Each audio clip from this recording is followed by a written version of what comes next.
So now we do another Pokepasta, and this time it's about a hidden ending in Leaf Green. For what it is, it's much better than I thought it would be. It explains the technicals of the game, and Nintendo taking down the cheat so others won't find this morbid piece. What I'm wondering is, why was this added in the game in the first place? On an E-rated game nevertheless.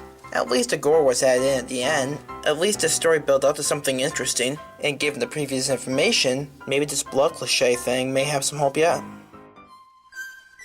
When I was a younger kid, I adored Pokemon Blue. I had to spend at least 100 hours on that thing. It was Pokemon Leaf Green, my old-time favorite game. I decided I wanted to relive my past, so I bought Pokemon Leaf Green off of Amazon. This is cliché, you're probably thinking. This is where you're wrong. It was a completely official game, at least to my knowledge. Being a lover of creepypastas, I made sure that there was a Nintendo sticker. There was, so I thought that I was in the clear. I wasn't. I will never play any Pokemon game again. I eagerly took out my GBA and popped in Pokemon Leaf Green. Everything worked fine. I was enjoying remembering my childhood. I was also glad that I could be Leaf because even though I'm a guy, I do like mixing things up. I used the exact same team as the one I used on my old copy of Blue. A couple of months later, I had finally finished the Civvy Islands side quest, which I still enjoyed, even with no nostalgia. I was wondering what I could possibly do. I saw a thread on IGN called Unlock Beta Scene for Fire Red and Leaf Green. Even though I probably heard about it, or it was fake, I was just interested. I was always interested in beta material. This cheat was ridiculous though.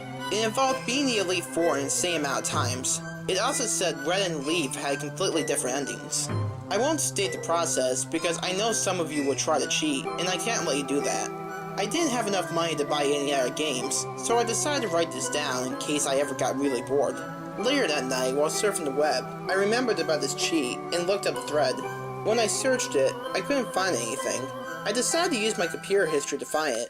When I opened it up, it said, Nintendo has removed this cheat. Now I was starting to question if the cheat might actually be something and not a time waster. If it was a time waster, why would Nintendo have removed it? I spent a year beating this cheat. Finally, I had a strong enough team to defeat the Elite Four enough times. When I beat Blue the final time, I remember the exact words he said because I was so excited. He said, "You have beaten us XXXX times. I will go to Bill's to get tickets so I can train on the SS Anne." And then his sprite disappeared. I decided to fly to Bill's and see what was up. Inside, I saw a Psyduck. I snickered. Instead of being a Clefairy, he was a Psyduck. I thought this was humorous, and wondered why Nintendo would not want people to find out about this. Hey, can you push that button on this PC to change me back?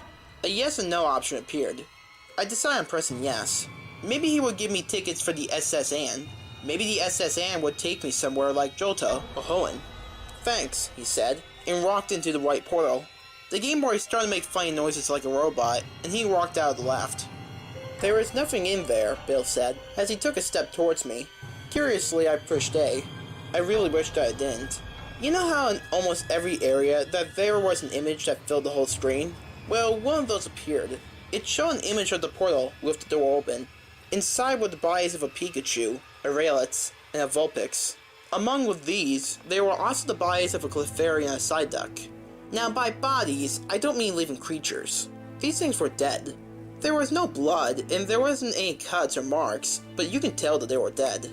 They seemed to have the color drain out of them. Their pupils seemed small and dilated. I threw up everywhere. It wasn't that this was gross. Trust me, I have seen much worse. It was that this game was rated E. It was that little kids have played this game. It was because Nintendo lied to me. Why did they need to put this into the game? There was no need.